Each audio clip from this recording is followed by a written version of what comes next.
राधे राधे विष्णु भक्तों।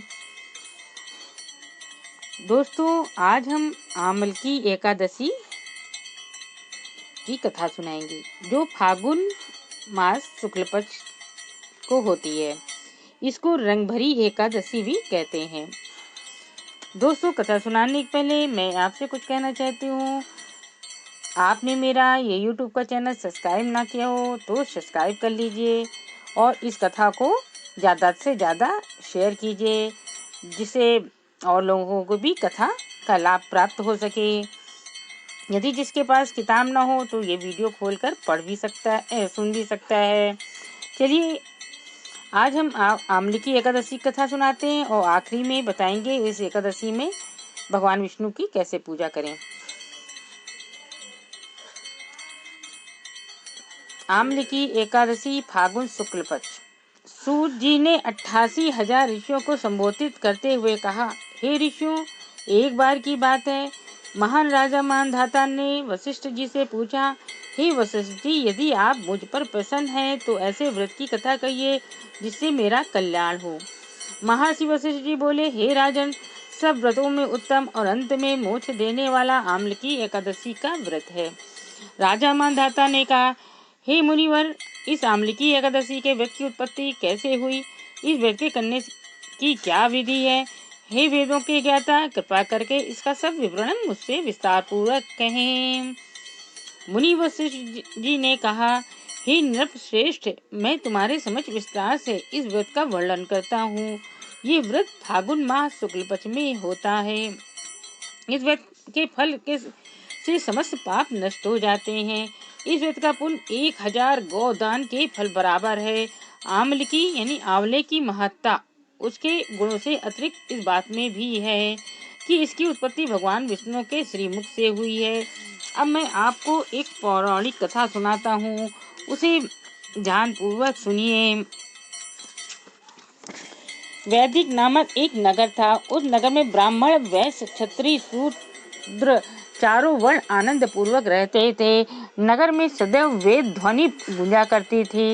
उस नगरी में कोई भी पापी, दुराचारी, नास्तिक आदि न था। उस नगर में चैत्र रथ नामक चंद्रवंशी राजा राज्य करता था। वह महान विद्वान तथा धार्मिक प्रवृत्ति का था। उसके राज में कोई भी दरिद्र तथा कंजूस नहीं था। उस राज्य के सभी निवासी विष्णु भक्त थे। वहाँ के वृद्ध से बालक तक सभी निवासी प्रत्येक एकादशी का व्रत करते थे। एक समय फागुन मास के शुक्ल पक्ष की आमलकी की नामक एकादशी आई। उस दिन राजा से प्रजा तक, वृद्ध से बालक तक सबने हर्ष सहित उस एकादशी का व्रत किया। राजा अपनी प्रजा के साथ मंदिर में आकर कुंभ स्थापित करके तथा धूप, दीप, नैवेद्य, पंचरत्न, छत्र आदि से धात्री का पूजन करने लगे।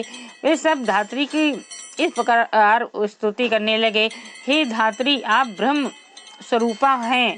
आप ब्रह्मा जी द्वारा उत्पन्न हो और समस्त पापों को नष्ट करने वाली हैं। आपको नमस्कार है। आपको मेरा अर्घ स्वीकार करो। आप श्री रामचंद्र जी के द्वारा सम्मानित हैं। मैं आपसे प्रार्थना करता हूँ, मेरे सख्त पापों को हरण करो। उस देवालय में रात्रि को सबने जागरण किया। रात्रि के समय उस जगह एक बहेलिया आया। वह महापापी तथा दुराचारी था। अपने कुटुंब का पालन वह जीव हिंसा करके करता था। वह भूख प्यास से अत्यंत व्याकुल था। कुछ भोजन पाने की इच्छा से वह मंदिर के एक कोने में बैठ गया। उस जगह विष्णु भगवान की कथा तथा एकादशी महात्म्य सुनने लगा। इस प्रकार उस बहेलिये ने समस्त रात्रि को अन्य लोगों के साथ जागरण कर व्यतीत की। प्रातःकाल होते ही सभी लोग अपने अपने घर को चले गए। इसी प्रकार वह बहेलिया भी अपने घर को चला गया और वहां जाकर भोजन किया। कुछ समय बीतने के पश्चात उस बहेलिये की मृत्यु हो गई। उसने जीव हिंसा की थी। इस कारण हालांकि वह घोर नरक का अधिकारी था, किंतु उस दिन आमलकी एकादशी के व्रत तथा जागरण के प्रभाव से उसने राजा विदुरथ के यहाँ जन्म लिया। उसका नाम वशुरथ रखा गया। बड़ा होने पर वह चतुरंगी सेना सहित तथा धन धान से युक्त होकर 10 सहस्त्र ग्रामों का पालन करने लगा। वह तेज में सूर्य के समान, कांति में चंद्रमा के समान, वीरता में विष्णु भगवान के समान और क्षमा में पृथ्वी के समान था। वह अत्यंत धार्मिक, सत्यवादी, कर्मवारी और विष्णु भक्त था। वह प्रजा का समान भाव से पालन करता था। दान देना उसका नित्य का व्रत कर्तव्य था। एक दिन राजा वसुरथ शिकार खेलने के लिए गया। दयायोग से वन में वह रास्ता भटक गया और दिशा का ज्ञान न होने के कारण राजा को अकेला देखकर मारो मारो का उच्चारण करते हुए राजा वसुरथ की ओर दौड़े। वे डाकू कहने लगा कि इस दुष्ट राजा ने हमारे माता पिता, पुत्र, पौत्र आदि सभी संबंधियों को मारा है तथा देश से निकाल दिया। अब हमें इसे मारकर अपने अपमान का बदला लेना चाहिए। ऐसा कहकर वे डाकू राजा को मारने लगे और उस पर अस्त्र शस्त्र का प्रहार करने लगे।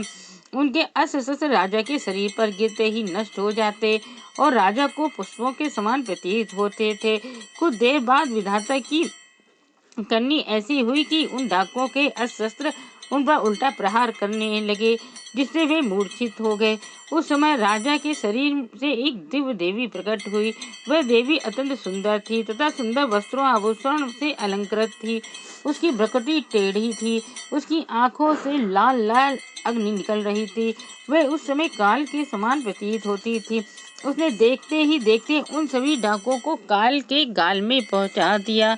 तब राजा की नींद टूटी तो उन डाकुओं को मरा हुआ देखकर सोचने लगा कि इन दस्यु को किसने मारा, मेरा इस वन में कौन हितैषी रहता है।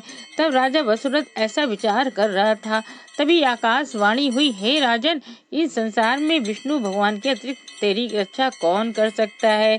इस आकाशवाणी को सुनकर राजा ने विष्णु भगवान को प्रणाम किया, फिर अपने नगर को वापिस आ गया और सुखपूर्वक राज्य करने लगा। महर्षि वशिष्ठ बोले, हे राजन, ये सब आम्लकी एकादशी के व्रत का प्रभाव था। जो मनुष्य एक भी आम्लकी एकादशी का व्रत करता है वह प्रत्येक कार्य में सफल होता है, अंत में विष्णु धाम को जाता है। भगवान विष्णु की शक्ति हमारे सभी संकटों को काटती है। ये मनुष्य की ही नहीं, देवों की रक्षा में भी पूर्णतः समर्थ है। इसी शक्ति के बल से भगवान विष्णु ने मधुकैटभ नामक दैत्यों का संहार किया। इसी शक्ति से उत्पन्ना एकादशी बनकर मुर नामक दैत्य को वध करके देवों को सुखी किया था। केवल एक बार आम्लकी एकादशी का व्रत करने वाले बहेलियों को जन्म जन्मांतर तक विष्णु भगवान की कृपा प्राप्त हो रही थी। बोलो भगवान विष्णु की जय हो। अब हम आपको बताएंगे एकादशी, आम्लकी एकादशी में आपको कैसे पूजा करनी है। इसी दिन से भगवान रंग खेलना चालू कर देते हैं, इसलिए इसको रंग भरी एकादशी भी कहते हैं। आज के दिन ही भगवान को अबीर जरूर से लगाएं और रंग बिरंगे नैवेद्य का भोग लगाएं और रंग बिरंगे फूल भी चढ़ाएं उनको और आरती भोग वगैरह करें। ये थी एकादशी की कथा और पूजन विधि। तो आप इस वीडियो को ज़्यादा से ज़्यादा शेयर कीजिए। अगली वीडियो मिलते हैं। राधे राधे।